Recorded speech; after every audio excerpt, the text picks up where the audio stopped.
আসসালামু আলাইকুম প্রিয় আলোর দিশারির দর্শকবৃন্দ, আশা করি সকলেই ভালো আছেন, সুস্থ আছেন। আজকে আমরা নিয়ে আসলাম সূরা আল লাহাবের শানে নজুল।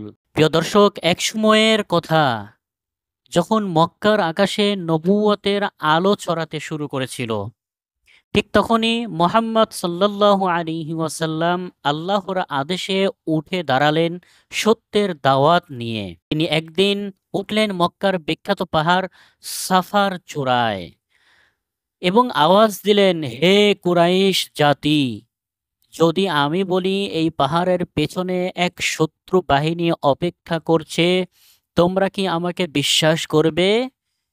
তখন এক চিত্তে সবাই বলে উঠল, অবশ্যই, তুমি তো কখনো মিথ্যা বলনি।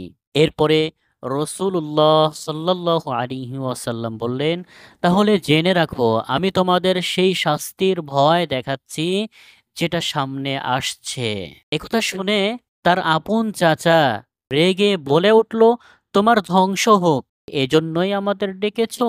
এই বেয়াদবি আচরণের জবাবে আসমান থেকে নেমে এলো এক মহা বিস্ফোরক ঘোষণা, সূরা লাহাব, যেখানে আল্লাহ তাআলা চিরতরে অভিশপ্ত করলেন আবু লাহাবকে এবং তার স্ত্রীকেও, যে আগুনের লাকড়ি বহন করত, রসূলের পথে কাঁটা বিছিয়ে দিত। প্রিয় দর্শক, এই সূরার মাধ্যমে বোঝানো হয়, যে ব্যক্তি আল্লাহর রসূলের বিরুদ্ধে দাঁড়াবে, তার পরিণাম ধ্বংস ছাড়া আর কিছুই নয়। আশা করি সকলেই বুঝতে পেরেছেন। এজন্য আমরা কখনো ইসলামের বিরুদ্ধে যাব না। আমরা আল্লাহকে এবং তার প্রিয় নবী সাল্লাল্লাহু আলাইহি ওয়াসাল্লামের দেখানো পথে চলবো ইনশাআল্লাহ। আল্লাহ আমাদের সকলকে হেফাজত করুক।